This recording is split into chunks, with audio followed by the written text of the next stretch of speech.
Hey guys, what's going on? James here, and in this video today, we're going to be reviewing the Tampa Bay Buccaneers 27-24 loss versus the Kansas City Chiefs.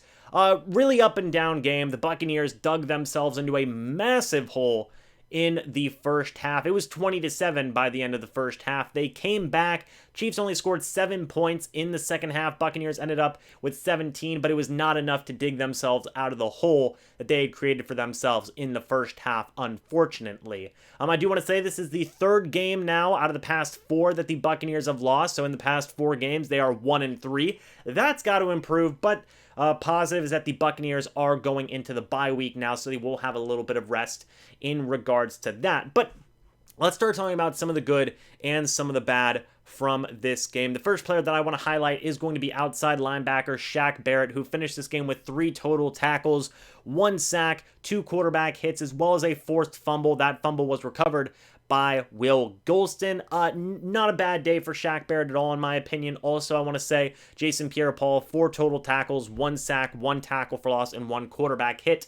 The one downside is Shaq Barrett did have an offsides penalty earlier on in the game. That did set up the Chiefs to get some types of points and gave them an automatic first down. We cannot have that because those are the kind of things that we got to clean up in terms of playing a cleaner game against the really good teams. So, aside from that one really bad penalty, I thought the Shaq Barrett overall had a pretty decent game. Jason Pierre-Paul had a decent game as well, but he did have a roughing the passer penalty that did give the Chiefs an automatic first down. Thankfully, they did end up punting on that drive. Next player I do want to mention, Bradley Pinion, who finished this game with 4 total punts for an average of 52 yards per punt, 1 inside the 20. I thought he did a very good job punting the ball today. Ryan Smith had one of the best plays of his entire year so far this year on one of those Bradley Pinion punts where he just absolutely blasted the returner who did not call a fair catch. Ryan Smith hit him for the good old 1-2, which was a very good thing to see there.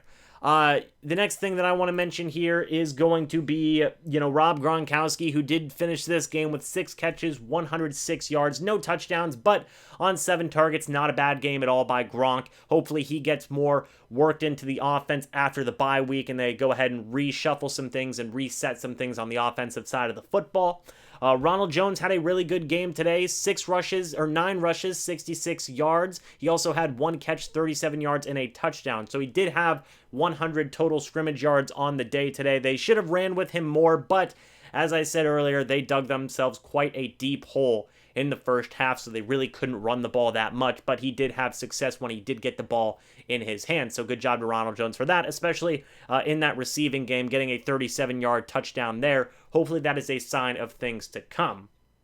Next player I want to mention is going to be Ndamukong Suh, who didn't have a spectacular stat line today. 5 total tackles, 1 tackle for loss, and 1 quarterback hit. He also did have a couple of bad penalties in his own right, as well as an offside that did give the Chiefs a first down. But I thought he did an overall pretty good job of getting pressure on Patrick Mahomes and doing some good stuff out there with the pass rushing game. So good job to Suh for that. Chris Godwin also had a very good game today. He finished with 8 catches, 97 yards, no touchdowns, but on 9 targets.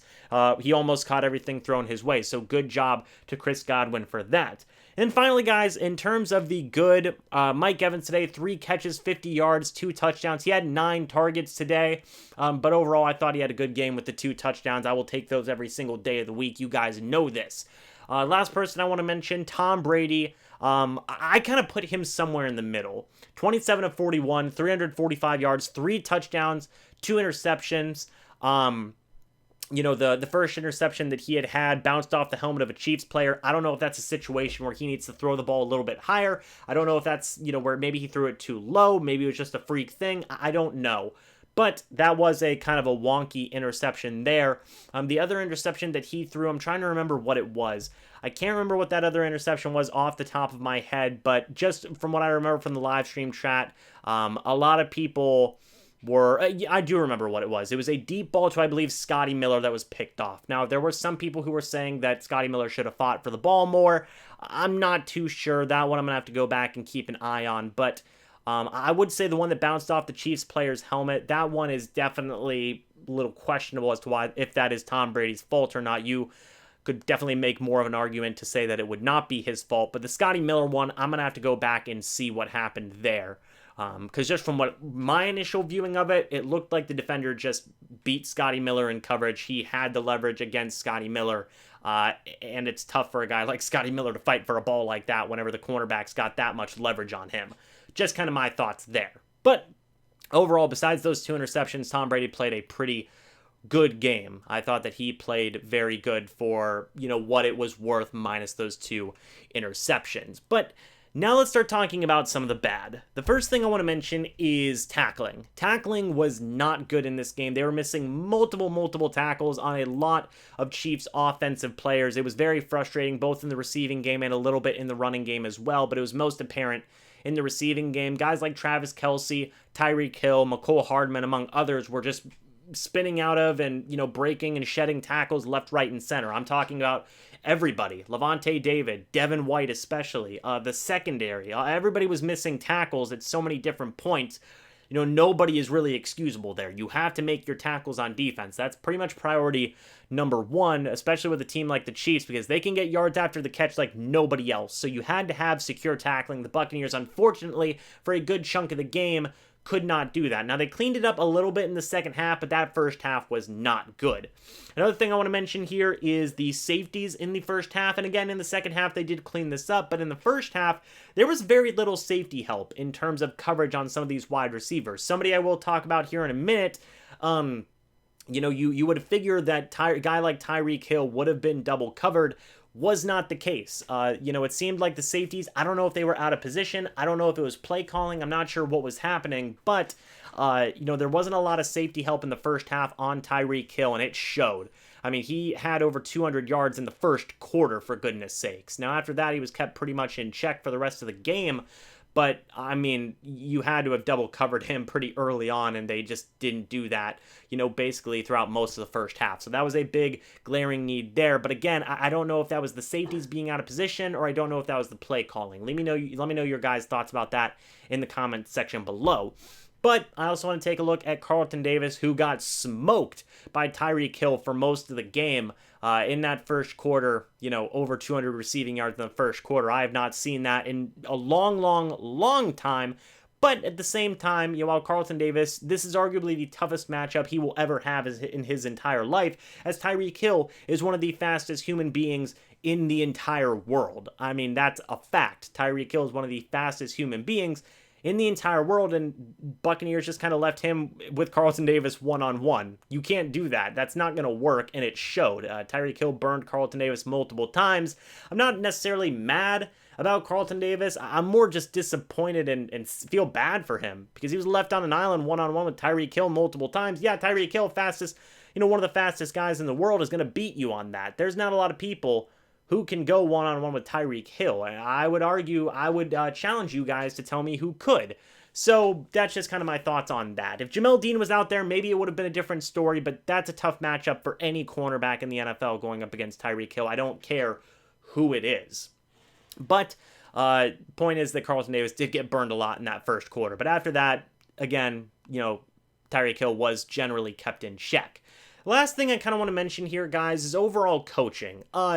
Defensively, adjustments were made in the second half, and they did do a good job of stopping the Chiefs. I believe the Chiefs punted 4 times in the second half, and they punted a couple of times in that first half towards the end as well, but that first quarter was horrific. They scored 17 points in that first quarter, which was most of their points in the game, as they only finished with 27. I mean, just a horrible game plan to start off on the defensive side of the football. I'm proud that they were able to adjust, but we have to go into these games with better game plans to start off the game, because Tyreek Hill and Patrick Mahomes went crazy in that first quarter. So that's kind of how you beat those good teams. You have to have a solid game plan from the jump. You can't just kind of sit back and try and figure things out, because the good teams are going to take advantage and score as many points as possible. So I was very disappointed to see the defensive performance, and I guess the defensive coaching as a whole, from Todd Bowles in that first quarter. Like I said earlier, alluding to the safeties and Carlton Davis, why were you leaving Carlton Davis against Tyreek Hill by himself so much? You needed safety help. I mean, any defense would give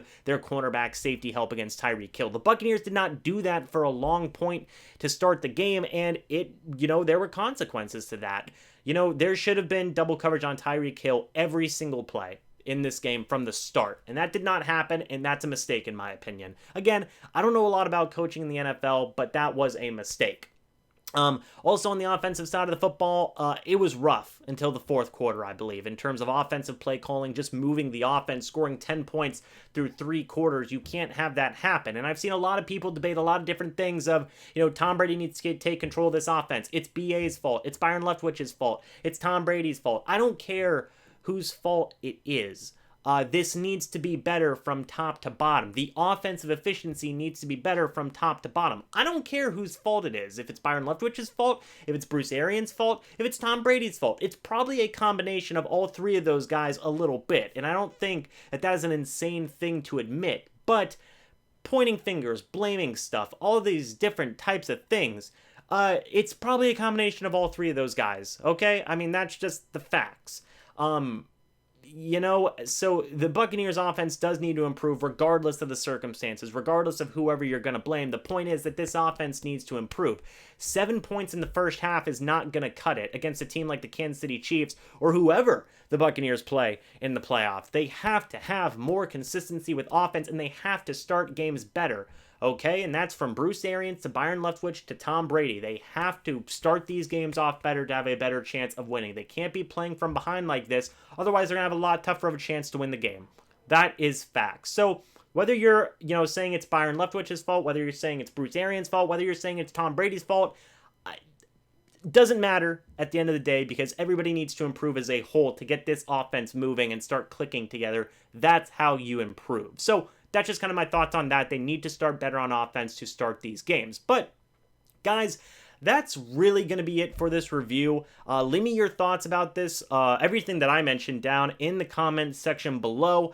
What do you think? What do you think about this game? I thought that overall it was commendable that this team was able to bounce back in the second half and really play it close to the Kansas City Chiefs. Shout out to the adjustments that were made in the second half by both the offense and the defense as a whole. I just really wish that this team would start off better in the first half, both on defense and on offense. I need to see them start off better so, they can show that they are a complete team and not just somehow in the second half make adjustments and come back from behind and, either A, win a game or B, almost win a game. I mean, it's cool. It's great. Sometimes it does win them games, and it's great that the offensive and defensive coaches can make those adjustments. But if you come in with a solid game plan and not just kind of sit back in a feeling out process, you're going to have a better chance of winning the game.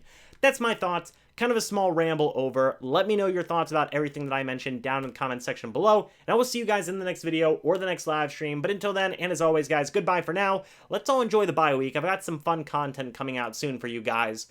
And go Bucs. See you guys soon.